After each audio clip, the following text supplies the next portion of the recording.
June 4, 1942. Dawn breaks over the Pacific, and Admiral Isoroku Yamamoto stands on the bridge of his flagship, 600 miles from the battle that will decide everything. His 4 carriers are closing in on Midway. His pilots are the best in the world. His fleet is unstoppable. But Yamamoto isn't celebrating. He's counting down the hours until his greatest fear comes true. Because while every other Japanese leader believes they're about to win the war, Yamamoto knows they've already lost it. He's seen the enemy up close. He's walked their streets, played cards in their homes, watched their factory lines turn out miracles. And he's spent the last decade screaming a warning no one would hear: you have no idea what you've awakened. The irony was almost unbearable. Here was Japan's greatest naval strategist, the man who had just delivered the most devastating surprise attack in modern warfare, and he couldn't sleep. Not because of guilt, though that haunted him too, but because he knew what came next. 6 months earlier, Yamamoto's planes had turned Pearl Harbor into an inferno. 8 battleships destroyed or crippled. 2,400 Americans dead. It was the kind of victory that should have made him a legend. And it did. But while his staff celebrated, Yamamoto locked himself in his quarters. Someone asked why he wasn't joining the festivities. His answer chilled everyone who heard it. "I fear all we have done is to awaken a sleeping giant." But this wasn't just a poetic phrase. It was a mathematical certainty. A death sentence written in steel production numbers and oil barrel counts. Yamamoto had seen it all with his own eyes. And that knowledge was slowly killing him. Because Yamamoto had done something almost no other Japanese military leader had ever done. He had actually lived in America. It was 1919 when a young lieutenant commander named Isoroku Yamamoto arrived at Harvard University. He was 35 years old, barely 5 feet tall, missing 2 fingers from a Russian shell, and carrying orders to study America's oil industry. The assignment seemed routine. Gather intelligence. File reports. Return home. But Yamamoto did something unexpected. He didn't just study America. He became part of it. He hitchhiked across the country with his thumb out and a notebook in his pocket. He ate in truck-stop diners and slept in boarding houses. He walked the factory floors in Detroit and watched assembly lines spit out a new car every 90 minutes. He stood in the shadow of Pittsburgh steel mills that produced more metal in a week than Japan manufactured in a year. And everywhere he went, he talked to people. Workers. Sailors. Students. Businessmen. What he discovered terrified him. Back in Tokyo, Japanese generals were convincing themselves that Americans were soft. Weak. Obsessed with comfort and material pleasure. A nation of shopkeepers and moviegoers who would crumble at the first sign of real hardship. They believed this not as propaganda, but as truth. Senior military officials genuinely thought that American soldiers, raised on automobiles and jazz music, could never match warriors trained in the Bushido tradition. The plan was simple: hit them hard. Shock them. Break their will. Force them to negotiate before they even understood what was happening. One decisive blow, and the war would be over. Yamamoto knew better. He had seen the look in American workers' eyes when they talked about their jobs. The fierce pride. The competitive hunger. He had played poker until dawn with American naval officers and watched them refuse to fold even when they had nothing. He had studied the American Civil War and seen what this country was willing to do to itself over principle. These were not soft people. They were practical, innovative, and absolutely relentless once their pride was wounded. But more than that, Yamamoto had seen the numbers. And the numbers were apocalyptic. America produced 10 times more automobiles than Japan. 20 times more steel. It consumed more oil in a single day than Japan could secure in months. The Ford factory alone had more production capacity than Japan's entire automotive industry. Yamamoto did the math. He ran the scenarios. He calculated every possible outcome. And they all ended the same way. Japan could win for 6 months. Maybe a year if they were lucky. But after that, American factories would convert to war production. Shipyards would launch carriers faster than Japan could sink them. Training camps would churn out pilots by the thousands. The same assembly lines that made washing machines would produce bombs. The same engineers who designed refrigerators would build fighters. The sleeping giant wouldn't just wake up. It would stand up. And when it did, Japan would be crushed. Yamamoto tried to warn them. Throughout the 1930s, as Japan invaded Manchuria and then China, as militarists took control of the government and signed alliances with Nazi Germany, Yamamoto spoke out. He opposed every step toward war with America. He called it suicide. He used every ounce of his influence to stop it. It nearly got him killed. Ultranationalist officers branded him a traitor. Death threats arrived daily. Junior officers tried to recruit him into a coup to restore honor to the military. He turned them down without flinching.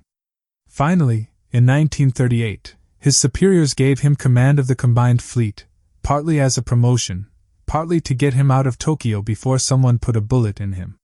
But even from the bridge of his flagship, Yamamoto kept warning them. When Prime Minister Kono asked directly about Japan's chances in a war with America, Yamamoto's answer was brutally honest. I can guarantee a tough fight for the first 6 months. After that, I have no confidence whatsoever. 6 months. That was Japan's entire window of opportunity. 6 months to win the war or face annihilation. But no one listened. The generals believed in Japanese spirit over American steel. They had convinced themselves that one great battle would break the enemy's will, just like Tsushima had broken Russia in 1905. They couldn't imagine that the soft, divided Americans they'd read about would fight a brutal war across thousands of miles of ocean. They were about to learn otherwise. December 7, 1941. Pearl Harbor burns. Yamamoto's carriers had done their job perfectly. The surprise was total. The destruction was catastrophic. American battleships lay broken and burning in the harbor. It was everything the plan had promised. And Yamamoto spent the days sunk in depression. While his staff drank sake and celebrated, their commander stared at casualty reports and intelligence summaries. The American carriers had been at sea during the attack. They'd escaped. The oil tanks were untouched. The repair facilities were still operational. But worse than any of that, Yamamoto was reading reports about American reactions. Congress had declared war with only one dissenting vote. Recruiting stations were flooded with volunteers. Factories were already retooling for war production. The entire nation had unified overnight. Everything he'd feared was coming true. Yamamoto later confided to his staff. A lot of people are grateful to Admiral Yamamoto because there haven't been any air raids on Japan. They're wrong. The fact that the enemy hasn't come isn't thanks to me. It's because they're not ready yet. And if they really decide to come for us, there will be no way of defending Tokyo. Even in his moment of greatest triumph, he understood Japan was doomed. For exactly 6 months, Yamamoto ran wild across the Pacific. Wake Island fell. Guam, Hong Kong, the Philippines, Singapore, Burma, the Dutch East Indies. The Japanese Empire expanded to encompass millions of square miles. Soldiers and sailors began to believe they were invincible. But Yamamoto was watching the calendar. He needed to destroy America's carriers before time ran out. Before the factory lines ramped up. Before the shipyards hit full production. Before the giant fully woke. He devised a plan to lure the American fleet into a decisive battle at a tiny atoll called Midway. What he didn't know was that American codebreakers were reading his mail. June 4, 1942. 6 months to the day after Pearl Harbor. Yamamoto's 4 carriers launched their strike against Midway Island. Vice Admiral Nagumo believed he'd achieved complete surprise. His pilots were already preparing for a second wave. But over the horizon, 3 American carriers were waiting. The battle started as a slaughter. American torpedo bombers attacked in waves and were torn apart. 41 planes launched. Only 6 came back. Not a single torpedo hit. But their sacrifice pulled Japanese fighters down to the deck. And when American dive bombers arrived minutes later, they found the Japanese carriers exposed. Decks crowded with aircraft. Fuel lines open. Bombs stacked and ready. At 10:22 a.m., the dive bombers screamed down. In 6 minutes, 3 Japanese carriers became floating infernos. Akagi, Kaga, Soryo. The same ships that had attacked Pearl Harbor. By sunset, a 4th carrier, Hiryu, was burning too.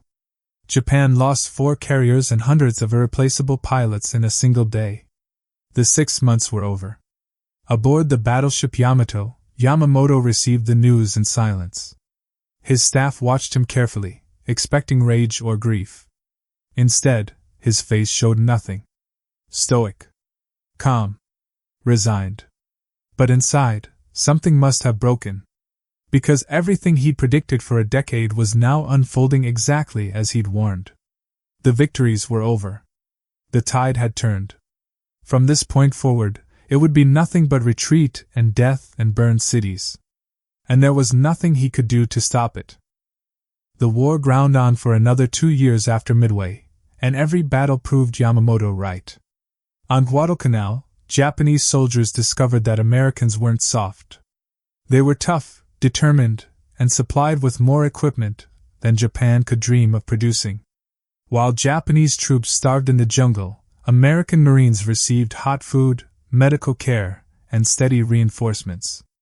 In the skies, Japanese pilots found themselves outnumbered and outgunned. American training programs were producing pilots faster than Japan could kill them. American factories were building planes by the tens of thousands. The industrial gap Yamamoto had seen in Detroit was now manifesting as a gap in firepower, logistics, and lives. Japan couldn't replace what it lost.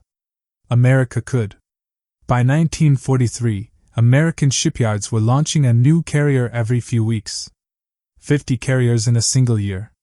Japan couldn't match that if every shipyard in the empire worked around the clock for a decade. The sleeping giant was fully awake now. And it was angry. April 18, 1943. Yamamoto left his headquarters for an inspection tour of forward bases in the Solomon Islands. His staff had transmitted the flight details using their standard naval code. The Americans intercepted the message and broke it within hours. 16 P-38 fighters took off from Guadalcanal at dawn. They flew low over the ocean, navigating by compass and clock, maintaining absolute radio silence. At 9:34 a.m., they arrived at the intercept point. Yamamoto's bomber was exactly on schedule. The Admiral's legendary punctuality would be his death sentence. The air battle lasted minutes. Lieutenant Rex Barber got behind Yamamoto's plane and opened fire. The bomber, trailing smoke and flame, plunged into the jungle below. Search parties found his body the next day, still strapped to his seat, still clutching his sword. The man who had tried to save Japan from itself was dead at 59. The Japanese government kept his death secret for over a month. When they finally announced it, the nation went into shock. Yamamoto was promoted posthumously to Fleet Admiral and given a state funeral. But by then, it didn't matter. The war continued for another 2 years. American forces island-hopped across the Pacific, each battle bringing them closer to Japan itself. Tarawa, Saipan, Iwo Jima, Okinawa. Cities burned. Millions died. And in August 1945, 2 atomic bombs demonstrated American industrial and technological capacity in the most terrifying way imaginable. The war Yamamoto had warned against ended with Japan's unconditional surrender and total devastation. Here's the tragedy at the heart of this story. Yamamoto understood everything. He saw the truth when everyone else was blind. He gathered first-hand intelligence. He did the math. He provided accurate warnings to his superiors. He did everything right. And it changed nothing. Because the generals and admirals who never set foot in America were convinced they knew the enemy better than the man who lived there. They believed in spiritual superiority over material strength. They believed propaganda over evidence. They believed what they wanted to believe. And millions paid the price for their arrogance. The question of what Japan thought of America during World War II comes down to this. They imagined an enemy that didn't exist. A nation of soft, divided people who would crumble under pressure. The real America, the one Yamamoto knew, was something entirely different. It was factories that never stopped. Workers who took pride in their output. Soldiers who refused to quit. A strange, chaotic democracy that somehow unified when threatened. It was everything Japanese leaders had dismissed as weakness, turned into unstoppable strength. Yamamoto tried to tell them.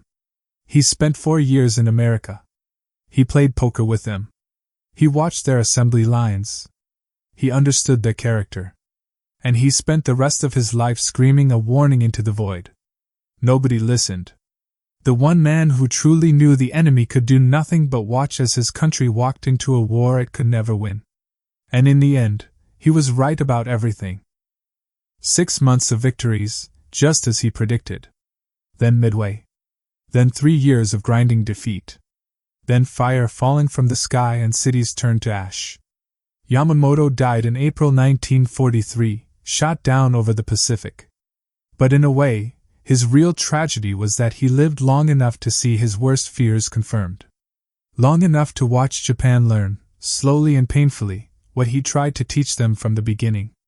You cannot win a war against an enemy you refuse to understand. And the cost of that ignorance was a nation brought to its knees, begging for mercy from the giant it should never have awakened.